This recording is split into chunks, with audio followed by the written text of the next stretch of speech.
There is no divine decree in Gnosticism. The deity of Gnosticism does not have omniscience temporally, does not have knowledge of all future events. In fact, once we see what happens in how the physical universe comes into existence through Sophia, in most of these, Sophia is actually able to hide what she did from the rest of the pleroma, the upper eons, because there is no omniscience in the sense that we would understand this. So there is no divine decree. There is no decision on the part of the one pure God, who again, hopefully you've seen we're not talking about one God as in Yahweh. There is no decision on the part of that God to create, to make, to self-glorify, to have a purpose in all that happens. It's not there. Just as there isn't a Manichaeism, because you have full dualism there, and the actions of the kingdom of light are determined by the invasion of the kingdom of dark. This is temporal. This is non-eternal. No decree. Absolutely no personal divine decree in this. There is no foundation in this system for such a thought. In Gnosticism or in Manichaeism or in Stoicism. That's much more of a mechanical reason for that, in inviolable laws and things that flow from that. So there's no divine decree. So the attempt to lump together these disparate beliefs into the foundation of the key element of the claim of Wilson's dissertation, dupied, no foundation at all. None. It is indefensible. Okay? So, just so you understand. Now, what becomes really confusing is that once the documents of Gnosticism become available to us, there is a mention of the Christ. And this is what for us is so hard, because the Christ for us is an identifiable, historical individual. We know, of course, that he is the incarnate one, and so he's eternal in the sense of that divine person, but temporal in the sense of the incarnation. And that's not how Gnosticism views the Christ. But the Son, or the thought thinking itself, is another eon, another emanation that takes place. Once you start having multiple eons, then there's interaction between the eons that results in other eons. Okay? And so the Christ is an emanation, one of the highest of the eons. So you've got the Barbelo, you've got the nous, the thinking, the mind. Then you have the Son,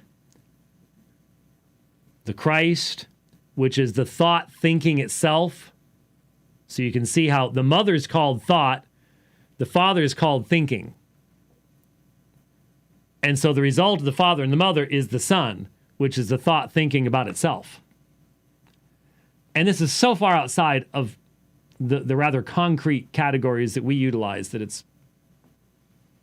not easy to grab hold of it. There is also in this inner circle of eons the heavenly spiritual anthropos, the first Adam. But this doesn't have anything to do with the historical Adam. This is why it is so difficult for us, because we automatically transfer. We continue on with further emanations, but what you need to understand is you could draw circles, and each one of the emanations is going to start moving a little bit farther away from the one true source. And so there is a thinking that the farther you get away from the one true source, there is a degradation, a diminishment of how closely related you are to that one. So the Barbelo, very, very close. So you have 4 lights, and then there's 12 eons. Let me just give you some of them. The Deviathai, love, understanding, idea, Oriel, memory, afterthought, perception, Eleth, peace, perfection, Armazel, truth, grace, form. Obviously, these are Greek terms that had philosophical meanings that are being applied to what we would want to refer to as maybe aspects of God's character, attributes of God, things like that become eons, actual emanations like understanding, memory, perception, truth, grace, form. But what's important is that the final, sometimes called the lowest, sometimes called the youngest of the eons they're called the upper eons in the pleroma, the fullness. Remember, in Paul, that's the term he uses. All the fullness, pleroma of deity, dwells in Jesus Christ in bodily form.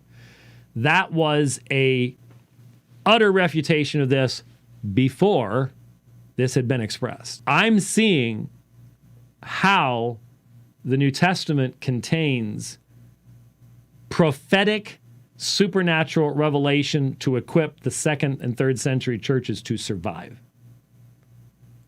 That's a minority view because, why? Because you're not supposed to look at Scripture in a supernaturalistic fashion. So the final lowest emanation, who's an eon in the pleroma, in the fullness, is Sophia. Now, you've heard of that word. You know what it means. Philosophy. Sophia is wisdom. Isn't that weird? That the lowest would be wisdom itself. Sophia. Now, Sophia is a feminine form. Sophia has a male partner. That Sophia is to act in accordance with. And the other eons likewise. Male, female, they act in accordance. So much so that the eons do not think or contemplate separately from each other. Now, why is this important? Because this is where creation comes from. This is what you got to hear, okay? The youngest, lowest eon, Sophia,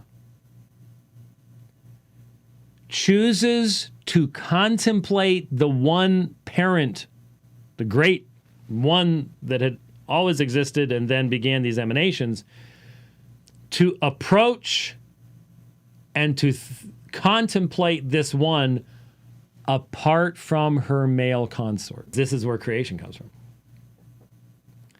Not from the choice of the eternal God, the unknowable God, the source of the emanations, the source of the eons. No.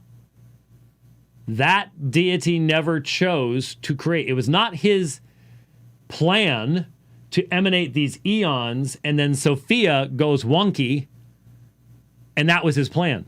No, there is no decree. There is no decree. There is always a sexual overtone. The male-female stuff has sexual overtones. And in some of the writings, there is a sexual overtone as to what Sophia did. Again, the stories will differ greatly. They really will.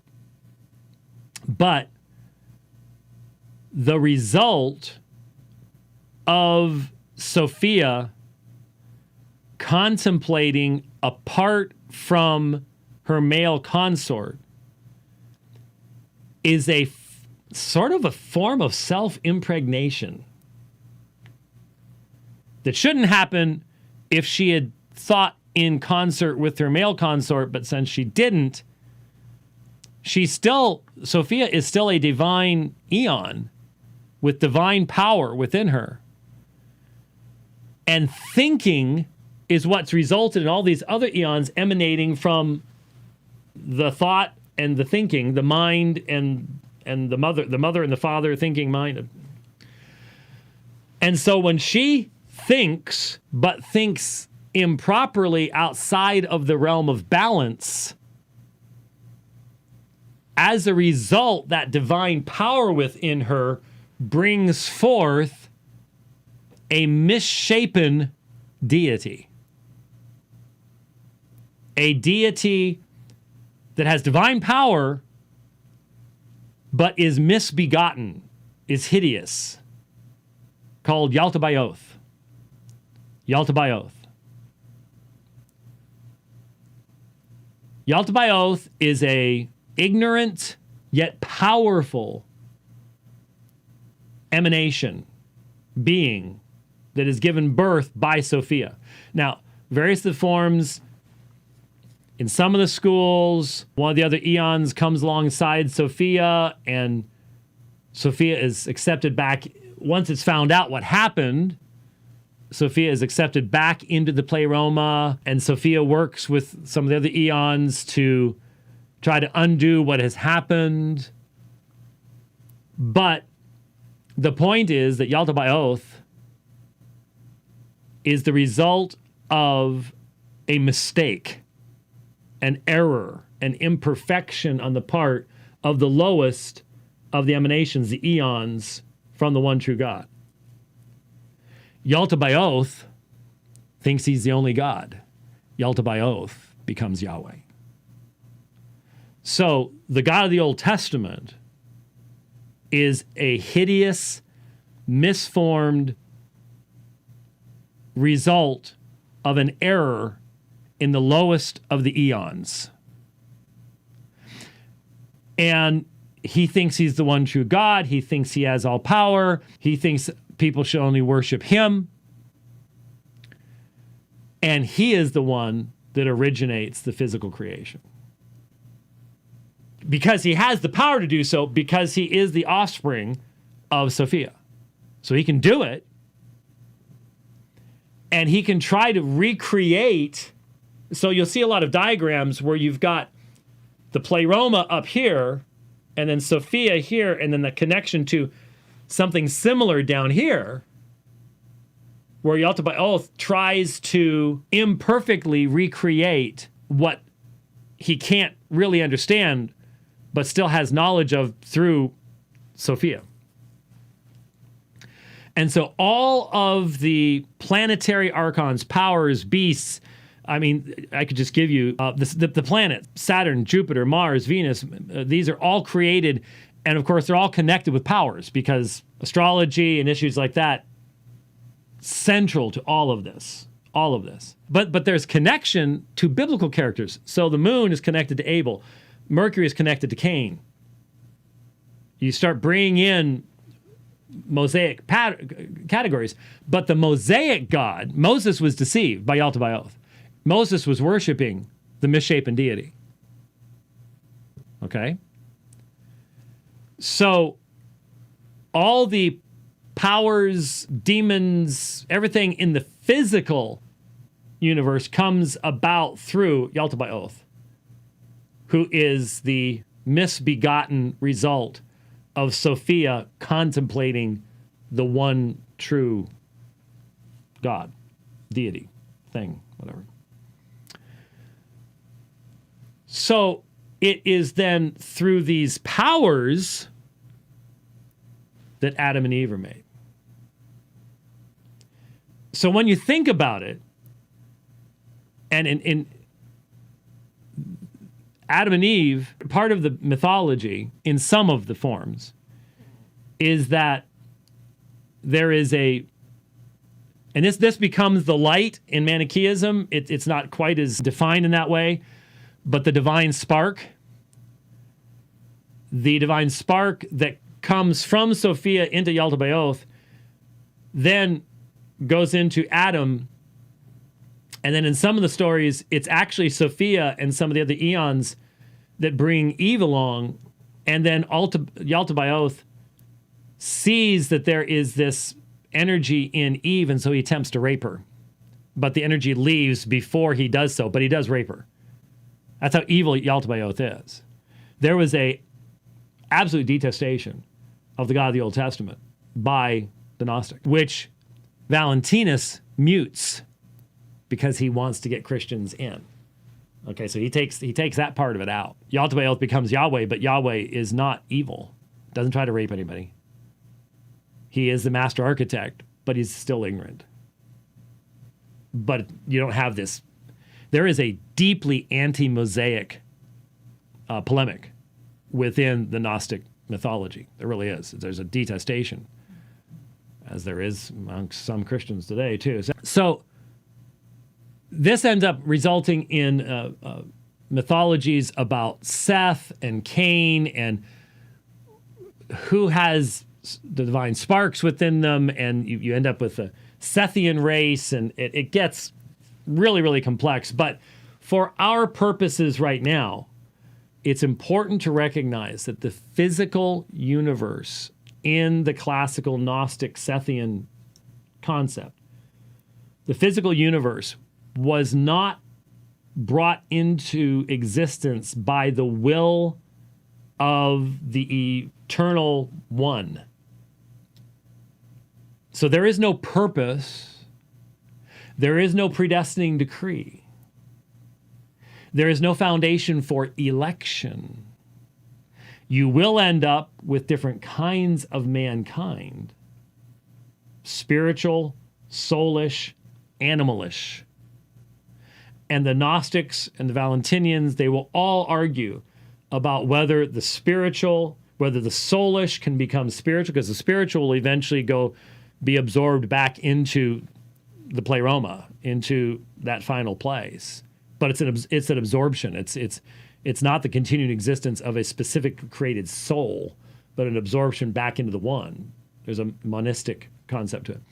But there's an argument about whether a soulish one can become a spiritual one, or whether there are some people who actually had the idea in the eschatology of Gnosticism. Can't believe I'm talking about the eschatology of Gnosticism, where the soulish ones would have the opportunity of living with Yaltabaoth. Well, in Valentinianism, they would be living not with Yaltabaoth, but they would be living with Yahweh, because he sort of gets to continue living, because I guess he thinks he's still the one true God, but never in the pleroma, in the fullness, but in the lower sphere. But the earthly can never be saved in almost all the schools.